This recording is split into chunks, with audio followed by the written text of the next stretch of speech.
Radarmadura.id oleh David Fala. Jose Mujica adalah presiden ke-40 Uruguay. Pada 1 Maret 2010, dia resmi terpilih menjadi pemimpin tertinggi di Uruguay. Namanya mulai tersohor saat Jose Mujica memutuskan 90% dari gajinya dihibahkan untuk orang miskin di Uruguay. Jose Mujica berani lapar dan hidup sederhana. Dia tidak ingin melihat rakyatnya hidup dalam garis kemiskinan. Luhur sekali, bukan? Tidak heran bila pria bernama lengkap Jose Alberto Mujica Cordano itu dijuluki sebagai presiden termiskin di dunia.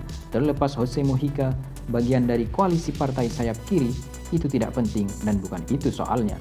Namun yang perlu kita renungkan, sebagai pemimpin tertinggi di negeri yang berbatasan dengan Brasil itu, Jose Mujica tidak melupakan akarnya. Dia menahan diri sekaligus rela puasa daripada sekedar meningkatkan gaya hidupnya. Padahal sebagai presiden tentu sangat bisa dan terbuka lebar untuk memperkaya diri.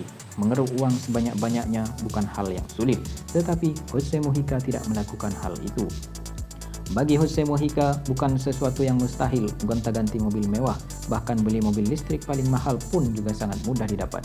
Andai saja kala itu ada mobil listrik, termasuk punya rumah mentereng bergaya Eropa, tidak sulit untuknya asalkan dia berhasrat. Bim salah bim pasti terwujud, tetapi hasrat duniawi itu dia tinggalkan. Jose Mujica memilih hidup sederhana dan tinggal di sebuah rumah kecil bersama istrinya, Lucia Topolansky. Jose Mujica juga menolak tinggal di istana presiden. Keteguhan Jose Mujica memilih jalan hidup sederhana cukup menghentakkan dada, benar-benar di luar nalar dan melawan mainstream gaya kepemimpinan sekarang.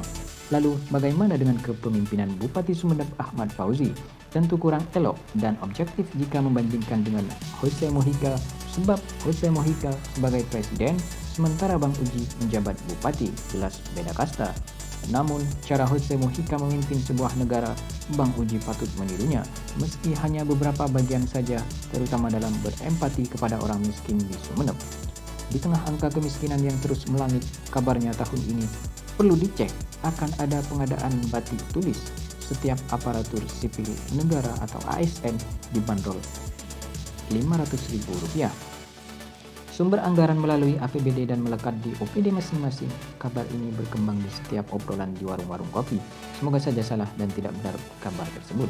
Jika benar ada pengadaan batik tulis Rp500.000 per ASN, tinggal dikalikan saja dengan jumlah ASN di Kota Keris.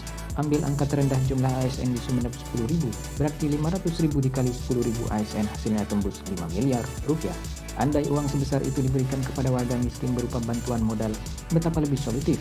Atau uang itu dialihkan untuk penanganan lembaga pendidikan yang rusak parah, terutama lembaga yang selama ini tidak bisa diintervensi dana alokasi khusus lantaran terkendala jumlah siswa, itu jauh lebih efektif. Tapi entahlah, semangat pengadaan batik tulis itu tujuannya mulia. Sisi baiknya, ada pemberdayaan untuk pembatik lokal. Produk lokal bisa terangkat dan bergeliat, itu bagus. Tetapi yang tidak habis pikir, pengadaan batik tulis itu informasinya hanya dimonopoli satu pembatik saja dan keberadaannya sudah mapan. Kuat dugaan hanya urusan bisnis semata. Jika itu benar adanya, berarti konsep pemberdayaan tidak lagi relevan.